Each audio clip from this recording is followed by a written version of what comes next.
আমার চ্যানেলে ইউটিউবে দর্শক বন্ধুরা, নতুন বছরের শুভেচ্ছা দিয়ে শুরু করছি আমার বাংলার একটি ছোট্ট প্রতিবেদন। প্রশ্নপত্র কী ধরনের হবে সেই সম্পর্কে একটু আলোচনা। প্রথমে 1 নম্বর প্রশ্ন দেবে 17 থেকে 18টা, যার মধ্যে প্রায় 10টা থাকবে পদ্য গদ্য মিলিয়ে, আর বাকি যেটা থাকবে 7-8টা, সেই 7-8টা প্রশ্ন থাকবে গ্রামার ভিত্তিক। 90 নম্বরের তোমাদের অ্যান্সার দিতে হবে। 10 নম্বর ইন্টারনাল অ্যাসাইনমেন্ট থাকে। এখন তো প্রজেক্টের উপর নির্ভর করছে সমস্ত। এই প্রজেক্টে 10 নম্বর আর 90 নম্বর মিলে 100 নম্বর হয়ে যাচ্ছে। একটা 1 নম্বর প্রশ্নের উত্তরে তোমার 17-18টা, এখান থেকে 18 নম্বর তোমাদের ঠিকমতো করো, 18 নম্বর এসে গেল। 2 নম্বরের প্রশ্নে তোমাদের দেবে 20টি শব্দের মধ্যে প্রশ্ন উত্তর লিখো। এখানে কিন্তু 1 নম্বর খাতাতে থাকবে 19টা প্রশ্ন। প্রথমে তোমাদের লিখতে হবে কতগুলো গদ্য থেকে দেবে, যেমন জ্ঞানচক্ষু, কালি কলম, নদের চাঁদ। নদের চাঁদটার উপরে এবার বেশি একটু জোর দিয়ে। তারপর সব্যসাচী। এখানে 2-এর 1-এর মধ্যে দেবে তোমার এইগুলো থাকবে। এবার তোমার 2-এর 2-এ থাকবে 4টি প্রশ্ন, 1 নম্বর করে দিতে হবে। এইটা আবার পদ্যের উপরে হবে, মানে গদ্য পদ্য ভাগ করে তবে তোমার এই প্রশ্নটা তৈরি হয়। এবার 2-এর 3-এ দিচ্ছে কালি কলম থেকে দেবে। একটা প্রশ্ন আছে, আমরা কলম তৈরি কী করে করতাম, কীভাবে। এটার নাম্বার আছে 3টে দিতে হবে 1 নম্বর করে। লেখে 3 জন, কারা? 3 জন লেখে কারা?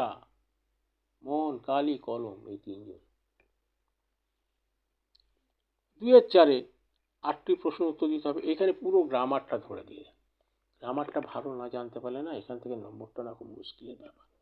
গ্রামারটা তোমরা ভালো করে জানবে, সমাস, কারক, সন্ধি, এগুলো সব ভালো করে জানবে, নাহলে উত্তর দেওয়াটা খুব মুশকিল। 3 নম্বর প্রশ্নে 60টি শব্দের মধ্যে উত্তর লিখতে হবে। সাধারণত এখান থেকে দেবে 3-এর 1 থেকে দেবে একটা প্রশ্ন, 3-এর 2 থেকে দেবে একটা প্রশ্ন। দুটো প্রশ্ন লিখলে 3 3 6। 4 নম্বর কম বেশি 150 শব্দের মধ্যে যে কোনো একটা প্রশ্ন উত্তর দিতে বলছে, যার মান হচ্ছে 5 নম্বর প্রথমে দেবে। তারপরে আছে 5 নম্বর প্রশ্ন, কম বেশি 150টা শব্দের মধ্যে দিতে হবে যে কোনো একটা। এখানেও তোমার দেবে 5 নম্বর। 6 নম্বরে কম বেশি 150 শব্দের যে কোনো একটি প্রশ্ন উত্তর দিতে হবে। এই প্রশ্ন তোমার দেবে একটা প্রশ্ন দিতে হবে 5 নম্বর। 7 নম্বরে 125 থেকে 150 নম্বরের 150 শব্দের মধ্যে লিখতে হবে সিরাজদৌল্লার বিষয়ে আসবে। সিরাজদৌল্লা যে চ্যাপ্টারটা আছে ভালো করে করবে। এতে তোমার আছে 4 নম্বর একটা দিতে হবে। 8 নম্বর যে প্রশ্ন আছে সেটাও 150 নম্বরের মধ্যে দিতে হবে, দুটো প্রশ্ন দিতে হবে, তাহলে 5 দুগুণে 10। 8 নম্বরে 5 পেলে 9 নম্বরে চলিত গদ্য অনুবাদ, ইংরেজি থাকবে তাকে গদ্য অনুবাদ করতে হবে। চলিত গদ্য যে ভাষা আমরা কথা বলি, সাধুবাক্য নয়, বাক্য না, সাধুবাক্য নয়। যেমন ধরো তোমরা মনে করো তোমরা জানো না যে ইংরেজি মানেটা একটা দিয়েছে, সেটা তোমরা কী করে করবে, আগে থেকে প্র্যাকটিস রাখতে হবে। 20টা স্কুলে 20টা টেস্ট হয়েছে, প্রতিটা হয়তো তোমার বইতে রয়েছে 20টা পেলে, আর বেশি পেতে পারে। যতগুলো পাবে তার একটা লিস্ট করবে, ইংরেজিগুলো লিখবে, পরপর তলায় নেটে সার্চ করে বঙ্গানুবাদগুলো লিখবে। বঙ্গানুবাদগুলো লিখলে সেই প্রশ্ন, ইংরেজি প্রশ্ন যখনই দেখবে সেই তোমার বঙ্গটা মনে পড়ে যাবে, তোমরা সেটা লিখে দিতে পারবে।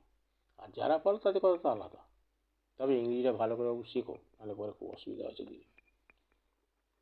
10 নম্বরে কম বেশি 150টি শব্দের মধ্যে একটা প্রশ্ন উত্তর দিতে হবে, যার মান হচ্ছে 5 নম্বর। এখানে একটা সংলাপ থাকে, যেমন করোনা নিয়ে থাকতে পারে, মোবাইল নিয়ে থাকতে পারে, কোনো উৎসব নিয়ে থাকতে পারে, ভালো মন্দ থাকবে। দুই বন্ধুর মধ্যে মিলে একটা আগে সংলাপ তৈরি করে বা নিজে কদিন কথা বলো, সেইভাবে প্র্যাকটিস করো। পরীক্ষা হলে তাহলে তোমাদের এই অসুবিধাটা হবে না।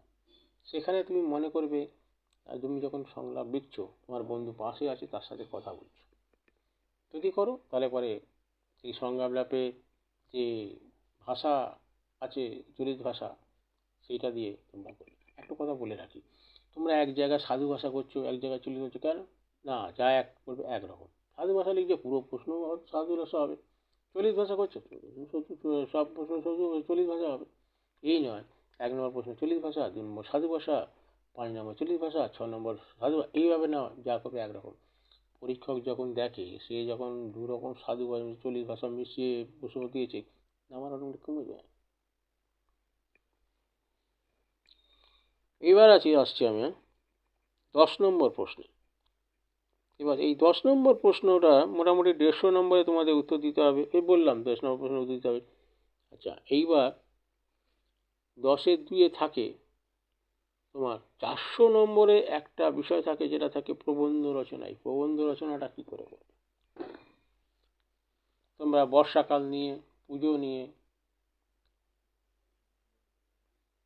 বর্তমান পরিস্থিতি নিয়ে বা অন্য কোনো সাবজেক্টের ব্যাপারে নিয়ে একটা রচনা লেখো যখন, তখন একটা কী করো, এমন লেখো মনে হয় যেন তোমরা একটা চিঠি লিখছো।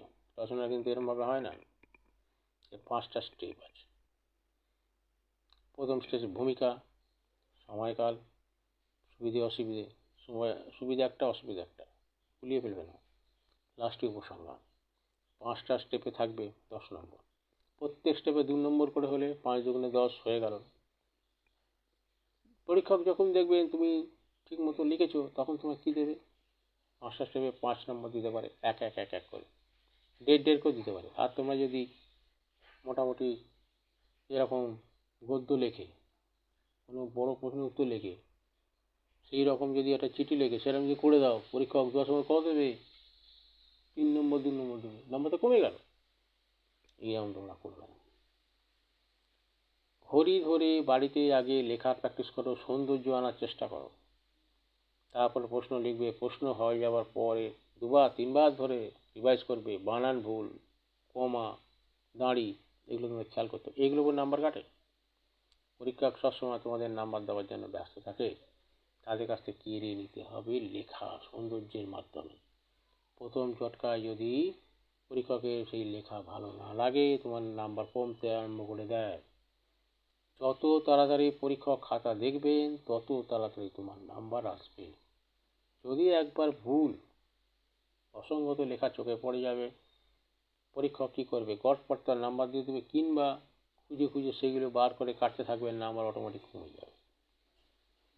পরীক্ষা দেওয়ার সময় তোমরা খুব শান্তিপূর্ণ পরীক্ষা দেবে। আগে থেকে প্রিপারেশনে বেশি দিন কিন্তু আর বাকি নেই, আর 1 মাস আছে। ঘাবড়াবার কিছু নেই। টেস্ট পেপার ধরে ধরে পড়া করো, তাহলে তোমাদের ভালো নাম্বার আসবেই আসবে। টেস্ট পেপারটাই হচ্ছে একরকম কোশ্চেন ব্যাংক। তাহলে আজ পর্যন্ত এই পর্যন্ত থাকলো। আগামীকাল বাংলা পরীক্ষার বিষয় কিছু প্রশ্ন উত্তর আমি লিখিত দিয়ে আমি ছাড়ার চেষ্টা করব, যাতে তোমাদের সেইগুলো একটু সাজেশনের মতো কাজ করে। তোমরা এখন টেনশানে আছো, এই টেনশনটা একটু কমবে, ভয় নেই। এখন যা শিক্ষা ব্যবস্থা হয়েছে সহজেই পাস করা যায়। তোমরা একটু চেষ্টা করলে অবশ্যই পাস করবে। আমাদের মতো নয় যে অনেক বড় লম্বা লম্বা প্রশ্ন দিতে হবে। তাহলে আজকে যে এই পর্যন্ত থাক। সবাইকে আমার স্নেহ ভালোবাসা দিয়ে আজকে এই শেষ করি। ভালো থেকো।